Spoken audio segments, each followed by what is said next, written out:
Hey, hey, hey. Good Friday evening, everyone out there. This is Dr. Jonathan Shepard coming to you again with another episode of Ask the Doctors, sponsored by the Hope Health Systems. I am so glad to be with you this Friday evening, Friday, February the 26th, 2021. Please come on in the room, and as you're coming on in, please share, please like, please let your people know that I am on the air. Ask the Doctors is on the air. I am privileged to be with you once again to have a stimulating, insightful conversation. And I hope everyone out there has been doing good. This has been quite a week. Man, has this been quite a week. It has been a roller coaster type of a week for me. And so I am just glad to be alive. I'm glad to be here. I'm glad to be of sound mind and body. Hit me up. Let me know how was your week this week? How did you handle all the challenges? How did you handle all the unexpected twists and turns that you had to go through? I want to hear about it. Today is going to be a very interesting day, kind of going with the flow, kind of flowing with the guests and the people who I have with us today. But I want to start out the broadcast a different type of way. Typically, I would end the broadcast like this, but I want to start out like this because I want to help set the tone because it really does help me and it's going to help you in really seeing how all of this that has occurred in our lives, even this week, to help make some sense of it. The question I've been asking myself, and again, thank you for all those who are watching. I do want to even thank those who are watching the replay. So many of you are watch our replays, and we get triple the number of views from the live views just from the replay. So again, thank you. But here's the question I've been asking myself, and some of the questions you've been even asking yourself is, why am I doing this? Have you ever asked yourself that question? Why am I doing this? And this is whatever you want to fill in. Why am I still here at this job? Why am I still doing this particular occupation? Why am I still handling this particular obstacle? Or why am I still in the midst, I should say, of this drama? Why am I doing this? Why am I doing this? Well, I have an answer for you. There is purpose behind why you are doing this. There's a message of hope. And really, the message of hope is going to set the foundation for everything we're going to talk about today. It's really going to help us to understand why we're here and why we're even facing the challenges that we're facing right now. Even when you ask yourself, why am I doing this? There's three things I want to share with you. All right. 3 E's. Why are you doing this? First E is it's expanding your vision. So again, whatever the this is that you're doing, whatever the this is that you're having in your life, it is expanding your vision. Dr. Shepard, what do you mean is it expanding my vision? Why am I in the midst of this drama? Because when challenges arise, or you feel frustrated, or your energy is drained, ask yourself, what would it look like if you were living fully in your passion and purpose? In the moment of frustration, stop. So I know there's some frustrated people out there. There are some people who are living in the midst of chaos and drama right now. I want you just to stop. Stop what you're doing. Stop even, now don't stop listening to the broadcast now, but I want you to stop what you're doing right now and just say, hey, let's put a pause to this and let's figure out, why am I feeling like this? Why am I doing this? And I hope that first E for you in expanding your vision will make sense. Interrupt the pattern of complaining and replace them with expansive thinking. So that is expanding your vision. And number 2, energize your vision. So number 1, expand your vision. Number 2, energize your vision. Replace the feelings of stress, being overwhelmed and frustrated, and replace it with positive energy as you appreciate a team that supports you. Hope Health Systems supports you. All right. This team of doctors that we have on today, we support you. Again, you're asking, why am I doing this? Expanding your vision, and let's energize your vision. Then number 3, empower yourself. What do you mean empower yourself? We want to learn. We want to give you insightful information that will help you to better yourself. Why am I doing this in the middle of a pandemic? You're expanding your vision. You're energizing your vision. And then number 3, you are empowering yourself. Bring this new expanded, energized vision into your reality. What is the one next step you will commit to that would make the difference in managing your energy and your thoughts? And with this new energy as your foundation, how will you now respond to what the day now presents to you? Because when you have a new awareness to your experience, you will shift from feeling stuck to unstoppable. So that's how I want to end here. That's really how I want to conclude here. If I was to drop a message or a sermon on people today, it would be from feeling unstuck or feeling stuck to being unstoppable. Wow. From stuck to unstoppable. That is what I would title it. And so you might, well, Dr. Shepherd, you normally don't start out like this. Well, I needed to start out like this because people need some hope right through here. Okay. People need hope. People need to understand that when you're doing something, you get stuck. You want to make sure that you don't stay there. And when you don't stay there, you want to come out. And when you come out, you want to be unstoppable. How am I going to be unstoppable? The 3 E's once again, and then I'm done. Expand your vision, energize your vision, and empower yourself. Man, I hope that helps somebody today, because that's the message of hope. Yes, we're going to talk about some things that, yes, well, why do you keep talking about the coronavirus? Why do you keep talking about this? Why do you keep doing this? Well, I just answer the question why I keep doing it, because I want to expand my vision. I want to energize my vision, and I'm empowering myself. Yes, there's a message of hope. I have got some great doctors with me. Thank you. Oh, thank you, Mr. Cruz Sherman. Oh, you got it. From stuck to unstoppable. Man, that thing is powerful. We're going to talk a little bit about so many things that are going on. I got one of my friends who's here, Dr. Griffin. I want to start out with her. We just want to just kind of set the tone. We're missing one of our colleagues today, and just want to express, a little bit of our love for her publicly. And so I'm going to bring her on before I bring on Dr. Varner. So Dr. Griffin, it is so good to see you today. And so welcome. Hey, how are Dr. you? Shepherd and everybody. I am okay. I am energized after your intro. I came in on the first E, so I don't know what you talked about before that, but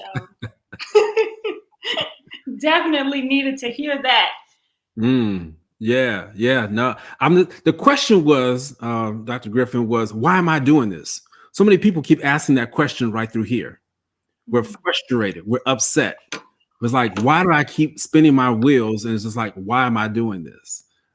So that's why I wanted to come on today, to give a message of hope that this is why you're doing what you're doing. It's not because you're wasting time. And even if you're stuck, we want to shift you from that to where you're unstoppable. So you're going to cut down everything that's in your path so you get to your purpose and get to your plan. So I like that. Yeah, because, absolutely. Yeah, we all find ourselves getting stuck from time to time. Yeah, absolutely. So thank you for one thing joining that us. you said also, Dr. Shepherd, you mentioned to energize your vision and to replace your stress with a team of individuals that can support you. Yes. So I thought that was so key, especially now. And I know you were bringing me on so we could talk about it. Our support of each other and of our dear sister, Erica, Dr. Draza, and what she's facing right now. So I thought it was important to reiterate that. Oh, absolutely. Absolutely. So we're missing Dr. Draza, who, for those who watch consistently, and thank you for all those who are watching consistently. Thank you for those who are even commenting right now. but she normally is with us on this particular Friday, but she's missing because one of her dear friends, who I think we even talked a little bit about on this show, she died from with the battle or due to the battle of cancer. I say it like that. And was it leukemia? Was it lymphoma? I forget which. I don't recall either right now, but Dr. Draza has publicly talked about it and how her and her band of friends helped to support their friend. And, we are an extension of that by supporting her. Absolutely. So please, for those who have watched regularly, let's keep Dr. Draza and her friends, family, all in our prayers and support. That's what we do. That's a part of the team at Hope Health Systems. That's a part of the nature of the people who I like to be around. I'm about to bring on our next guest. We're here to support. We're here to network. We're here to provide that hope. We're here to expand and energize our vision and to empower each other. So even as we go through this, such a pertinent topic that we're going to talk about today, we want to keep those things and elements in mind. So Erica, we don't know if you're watching today or if you go back and watch this, know that we do love you. We're supporting you. We're praying for you, and we're praying for that family that has lost a member. And so thankfully. Now, I believe she was a physician. Isn't that correct? Yes. Yeah. So that's such a tough. Physicians are human beings, you all, and yes. we go through just like everybody else goes through. So again, I want you to share. I'm going to kind of reset the room, so to speak. I am grateful because we're not going to stay on a sad note, but we're going to utilize this message of hope, which is why I started out like I did today, to boost us. Yeah. Can I interrupt one more time? Go ahead. I think this is another message of hope in the time of sadness and sorrow, and how having a village to support you is so important. I also lost a friend to cancer a week ago today. Wow. As and those that are watching know, I'm from Chicago, and in Chicago, we rep our high schools. And I am a proud alumni of Whitney Young Magnet High School, class of 94 ever. And we lost one of our brothers after a battle with cancer. And the amount of love that our class and anyone that knew him or knew of his family showed that family over the past couple of weeks has been just so heartwarming during the midst of, again, a very difficult time. So to the family of Shamari Daly, Esquire, know that there are so many angels and so many people out here praying for you and your family, to his wife, to his 2 children, father and brother. You're loved and you are supported. Absolutely. Thank you. Thank you. Thank you for publicly saying that. So again, we set the tone, message of hope, but we also want to acknowledge, because we did pass a milestone this year, as I'm getting ready to bring on this week, as we're bringing on our next guest. We passed the milestone of 500,000 deaths due to the coronavirus. Wow. Who would have ever thought that we have 500,000 people dead due to the disease of COVID-19. And so we've been out front talking about it. We're going to talk about the variants. We're going to talk about the vaccine. We're going to talk about the volition today. And we have one of my favorite people who I've met during this pandemic. We have clicked and has really helped and inspired me. He is the author of Split Second Decisions, Dr. Godfrey Varner. I am bringing my brother on.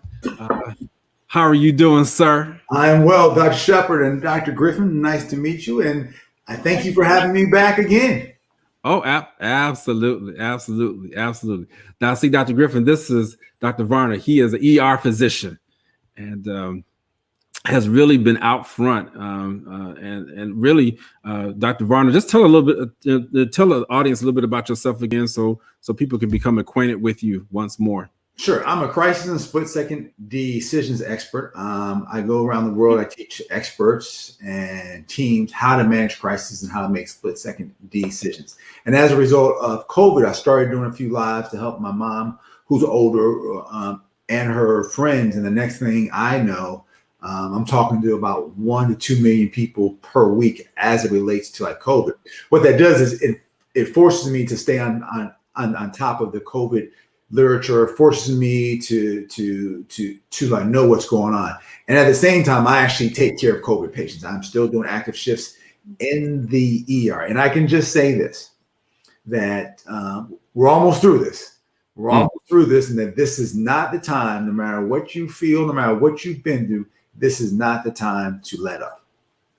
Absolutely. Absolutely. So I agree with you wholeheartedly. And thank you for what you have done. Thank you for your service.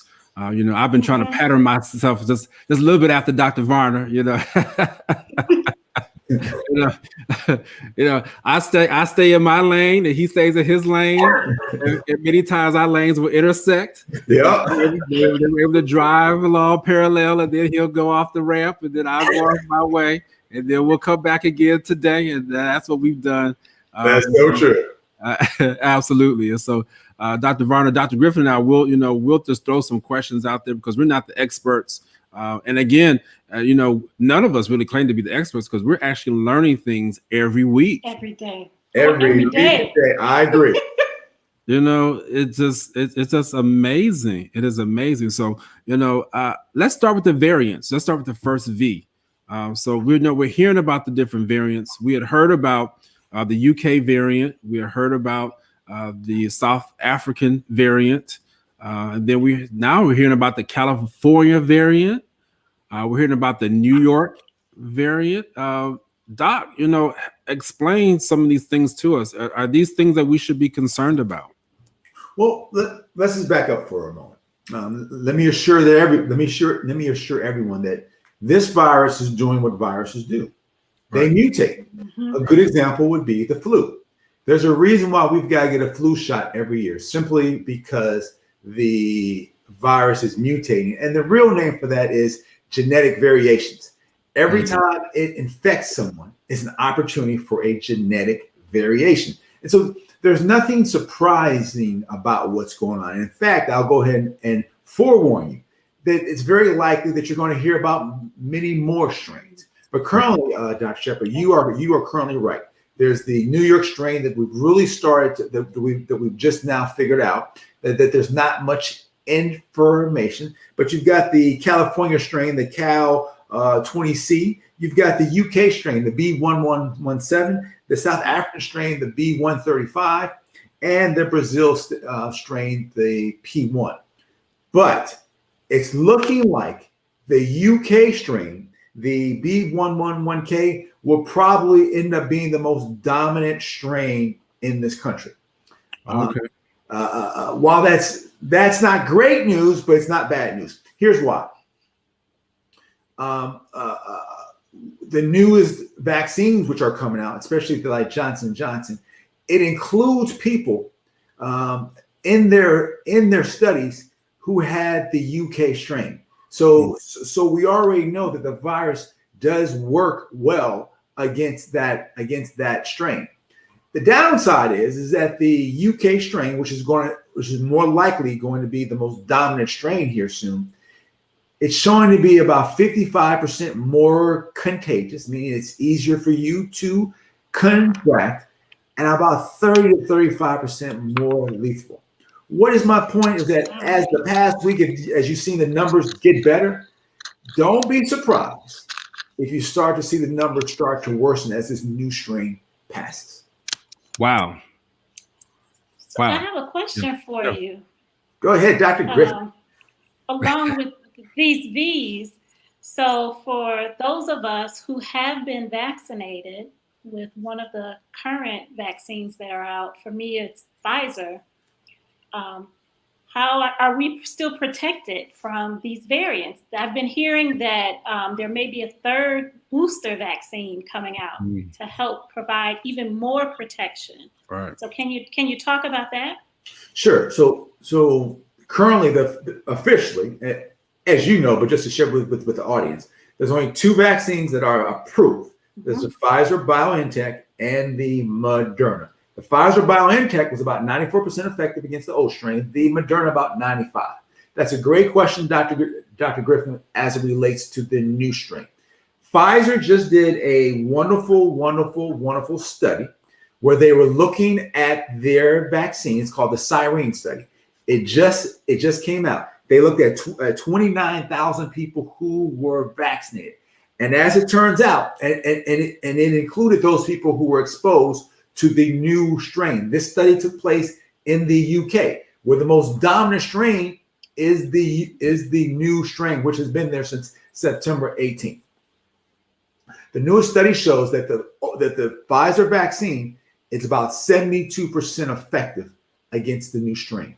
72% effective against the new strain. So for those of us, and I also got the Pfizer one, it says that we are still pretty well protected. Oh, and you all know this, but the audience may not. Prior to COVID, a vaccine being 65, 70% effective was fantastic. You had hit a home run. So when these new vaccines came out, 95 and 94, that was unheard of. What's my point? Let's reset the baseline.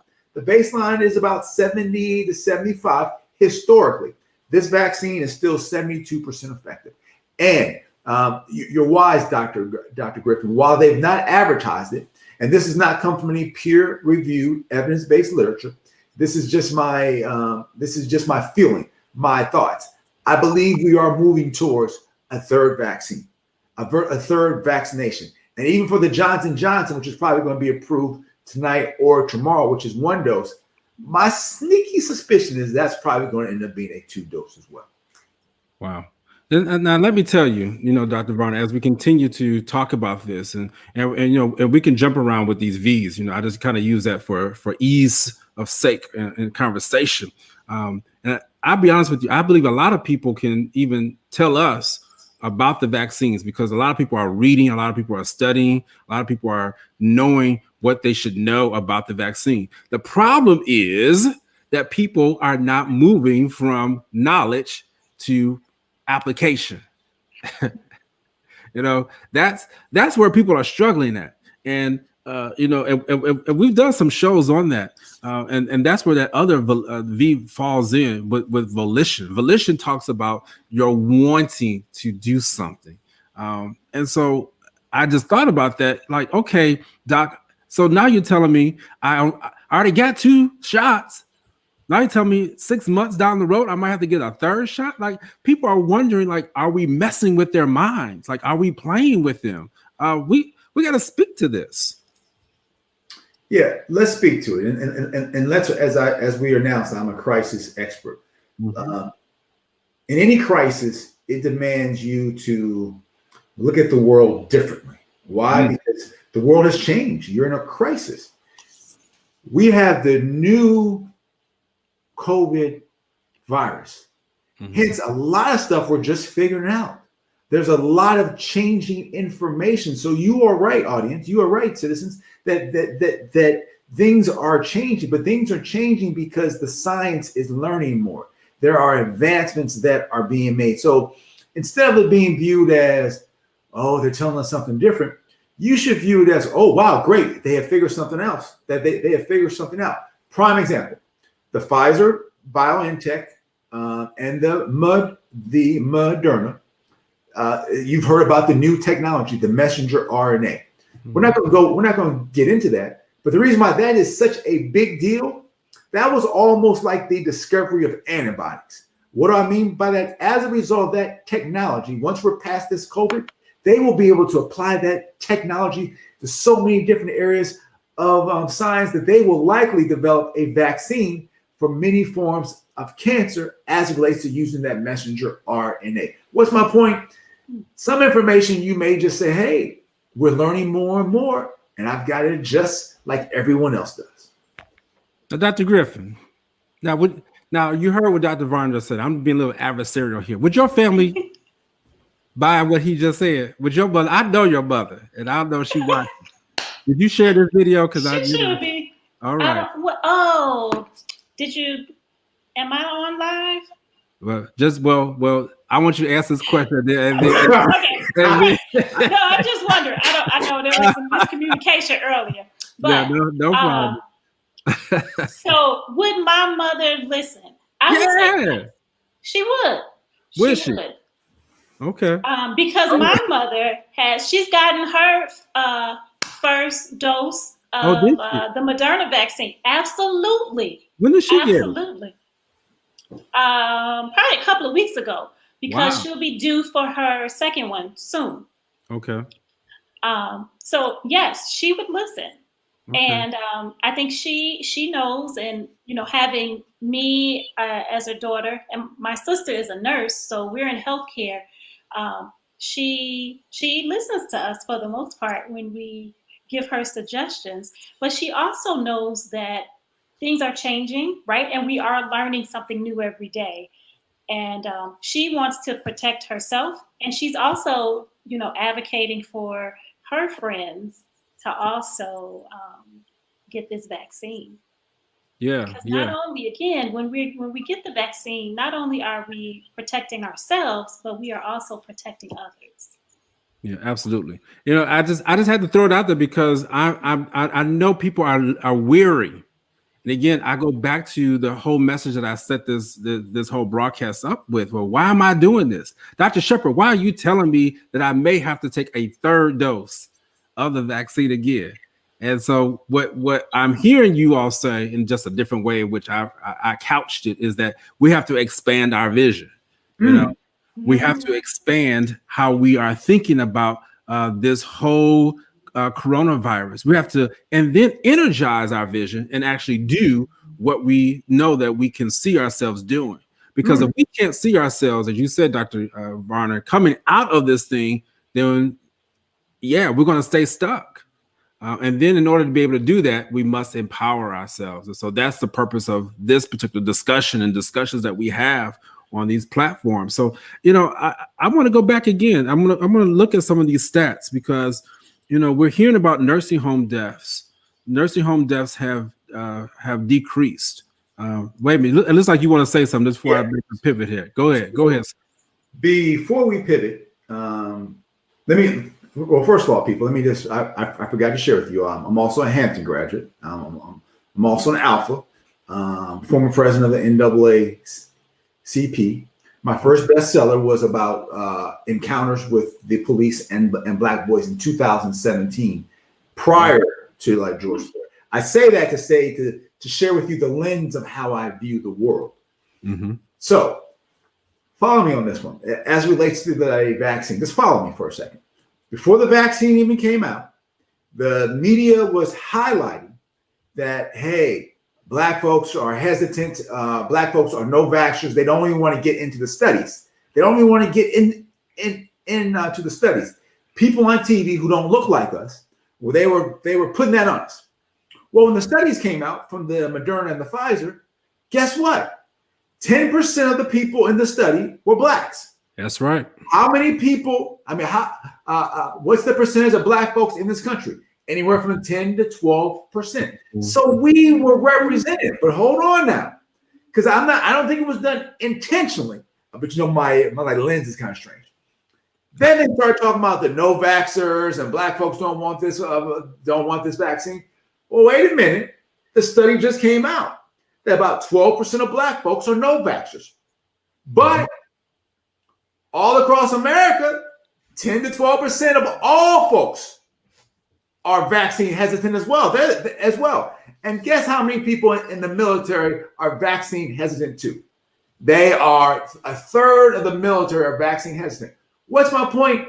Again, they tried to change the narrative, and then finally, now that we know that 10% of Black folks are vaccine hesitant, 10 to 12% of Americans are vaccine hesitant. Why is it that 64% of those who have been vaccinated are white? Only 6% of those people who've been vaccinated are Black. There's this large divide. Yeah. I don't think it's on purpose, but what is my point?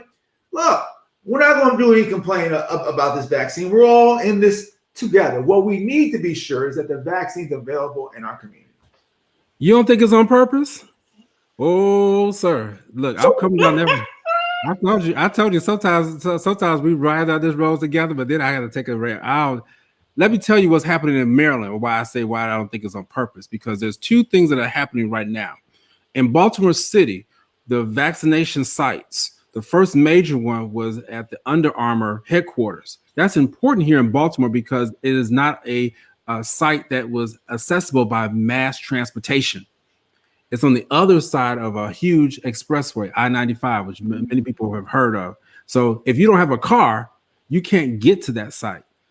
And even if you have to have a car, you got to know how that is very, it's only one way to get to that particular headquarters.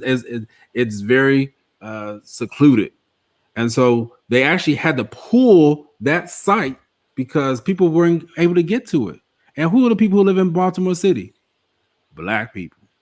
Now we have our governor accused of today saying that Baltimore City got an inordinate amount of vaccine and didn't not allowing the other counties to get their fair share of the vaccine. Man, that boiled me to I was upset by this. Like, what are you talking about, Governor? Like, these people, our people, we need the vaccine. Now, I know that there's some hesitancy, but I don't know, Doc. You know, some of this stuff is intentional. Now, whether or not it's a supply issue, I'm hearing that it's a supply issue. Now, if you talk to the people who produce the vaccine, I've never talked to them. But you know, these things that are occurring here in Maryland have me scratching my head like, what's going on here? So you have actually brought me to the conclusion of my point. Now, let me just say this up front. Do not confuse I understand with I agree or I accept. Can we agree on that, Dr. Griffin and like Dr. Shepard? All right. Yes. So having said that, I understand how this may have happened because I walked you through early on how it was billed that Black folks didn't want this vaccine. So I believe if I'm in charge and I'm giving out the vaccine and there's a shortage, you're going to say, oh, well, they don't want it. Let's redirect it this way or let's redirect it that way. So I understand how that may have happened. But now that the data is out there, whoa, we've got to do what we can to correct this issue. Again, I'm not, again, there needs to be another plan to make sure that everyone is vaccinated. And just like Dr. Shepard, you announced what they announced today, but they also said that 50% of those, 57% of people over the age of 65 have been vaccinated. I kind of want to say, where those 50% people live? Tell me about them. You know, because we always know that those numbers are always kind of. Oh, absolutely. Yeah.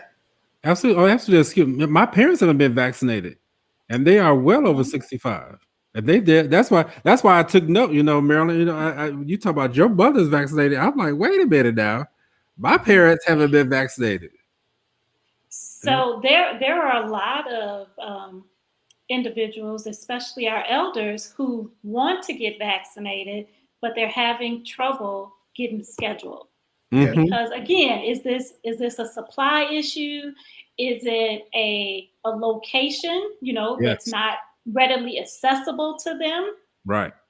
You know, it's probably a combination of both. But yes, there are people that want it that can't get it. Right. And my parents Griffin, because you hit the big two, but the third one is the digital divide that existed prior to the COVID. Because think about it, unless you got a fancy phone, you cannot do it. Unless you got Wi-Fi, I was on there all night. You know, I could watch TV and just hit it and hit it and hit it. But if you don't have all that, and if you're not functional with it, that creates an issue right there. Right. So I think that's part of it. Right, because you know, my mother has a cell phone, right? She has some tech savviness, but I had to sign her up, right? And Wow. So there were some things that we had to do to ensure that she got it. Wow. By signing up, making sure that I took the steps to sign her up, and that we got the notifications as to, the time and date and where to go. Because yes, we know that some of our elders do not have the technology to do that. So then it's up to, the younger generation to step up and make sure that they can intervene. Yeah. And thank you, Dr. Varner, for saying that about the digital divide, because it's true. Baltimore City, huge digital divide.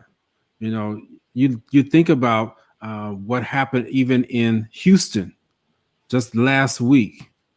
The digital divide that's there. And I don't mean just with the internet. I'm talking about from the people who lived in the outskirts of downtown. Downtown is lit up, and the rest of all the surrounding suburbs dark. What in the world is going on here?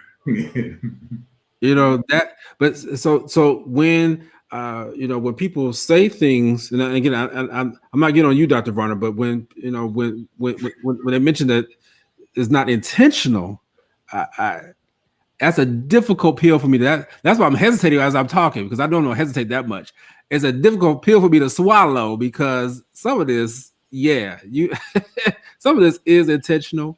And I'm not saying that they are intentionally withholding the supply from us, but because of the healthcare disparities, because of the different things, the digital divide, the lack of access to public health services, the inability for people to even get to the healthcare services when they are available. That's why we're going to start seeing these mobiles going out. They're going to actually have to set up within the middle of communities and neighborhoods with the vaccine to make sure that people who want to get the vaccine can get it, because people just can't get there.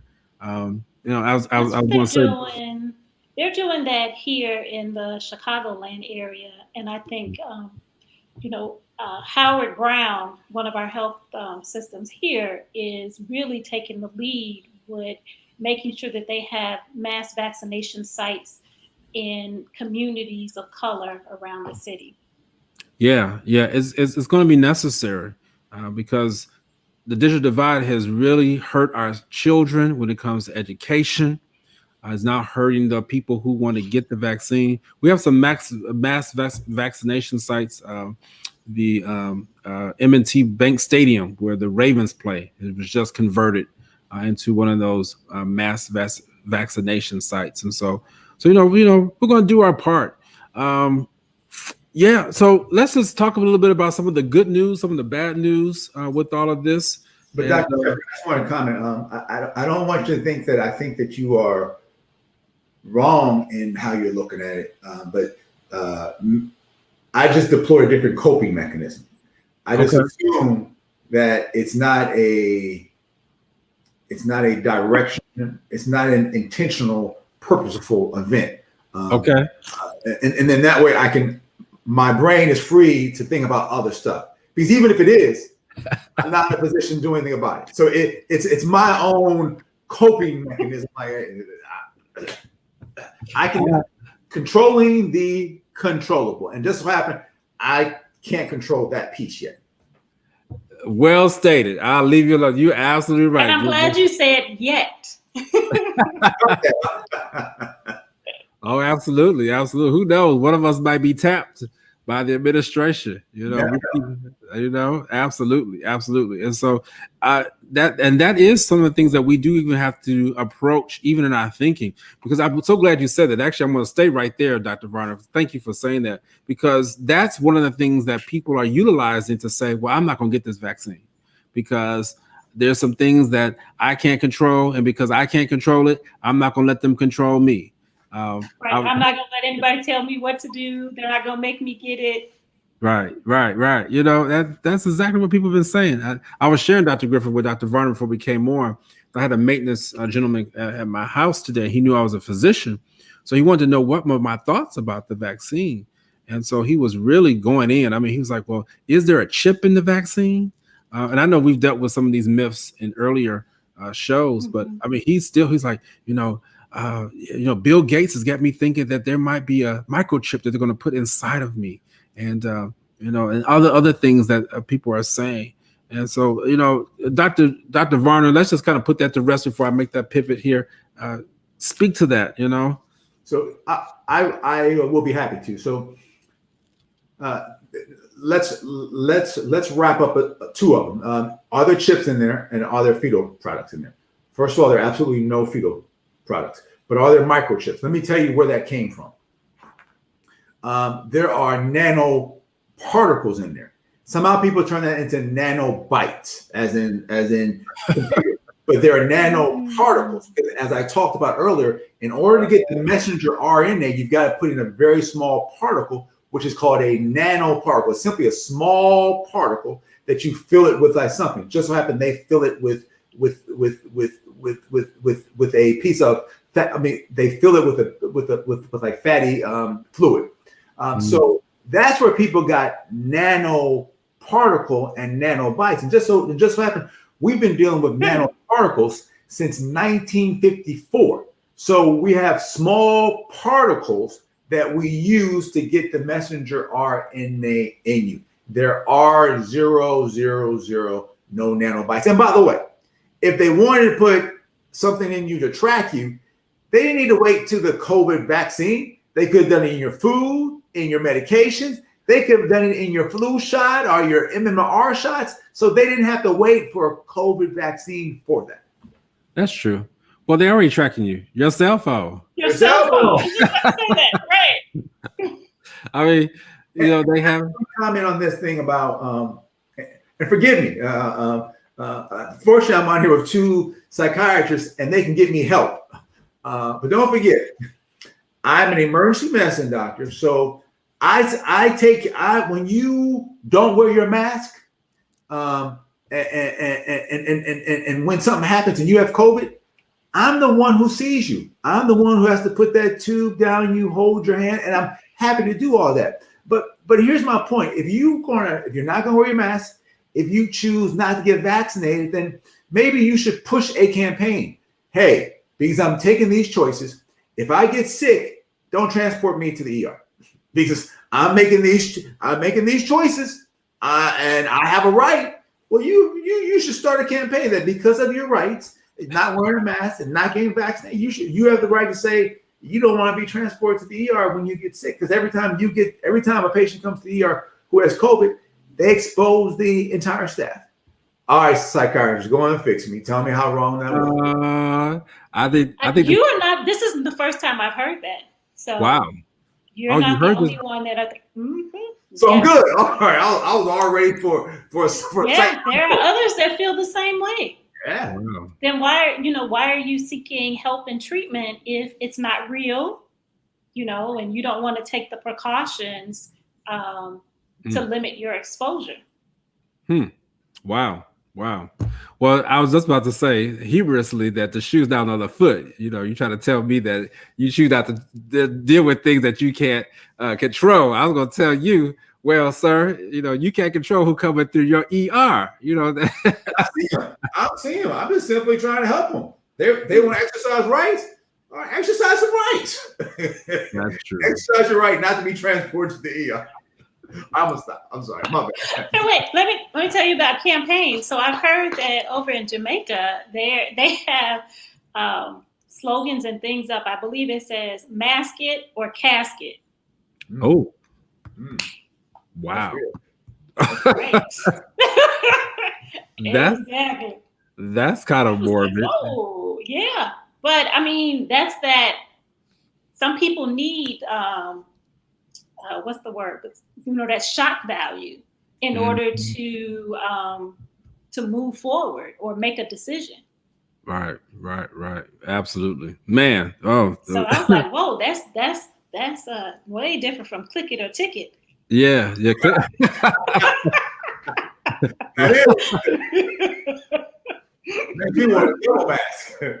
Right.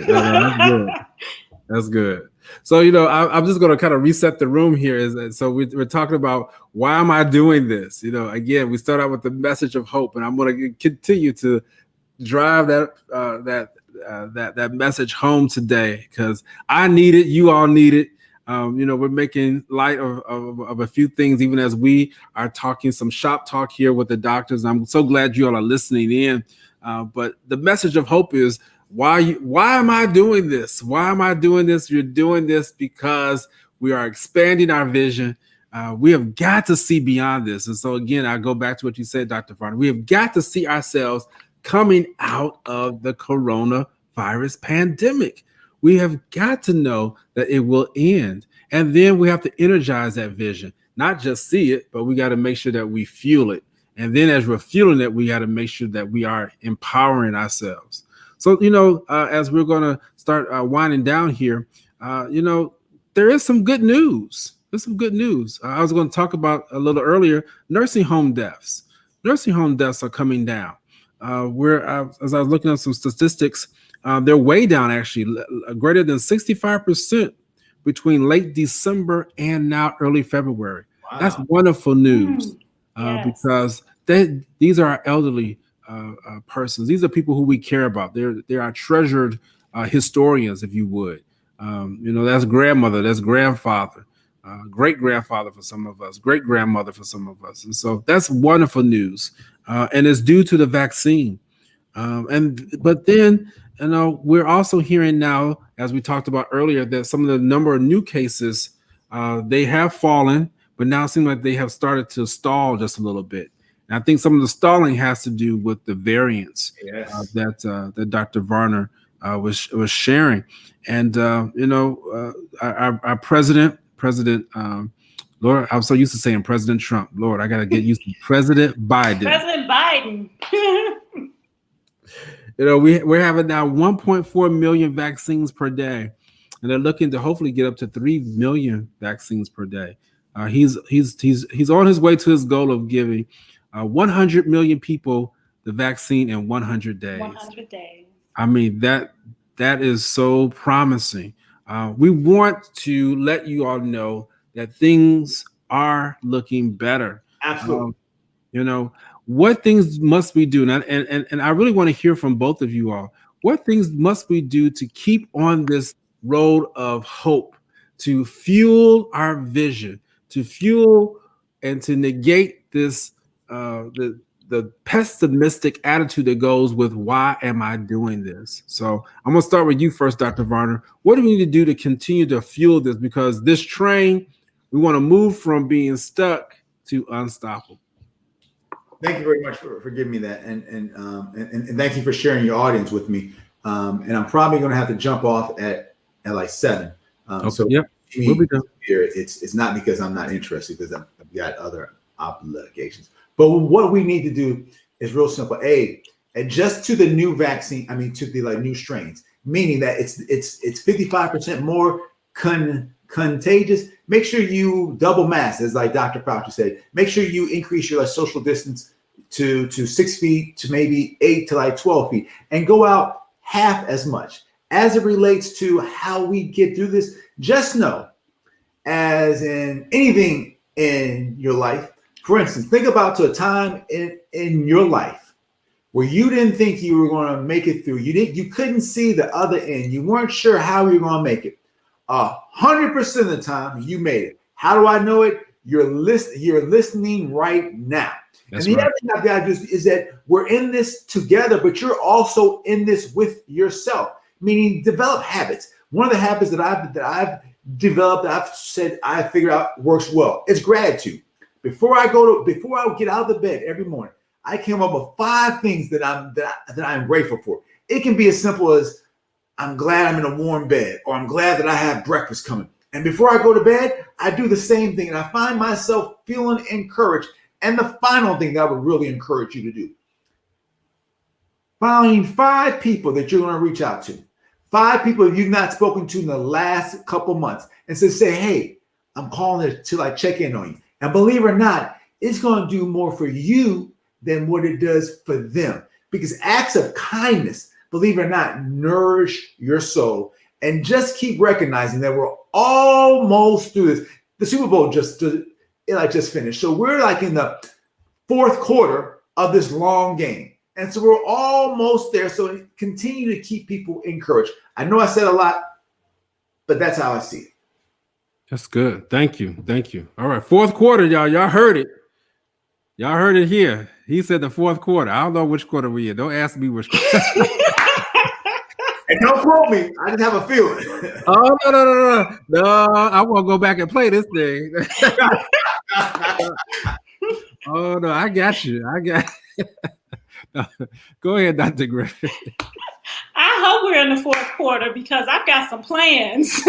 I've got some things coming up that I want to see occur. Right. I got a wedding. You got a wedding. That's right.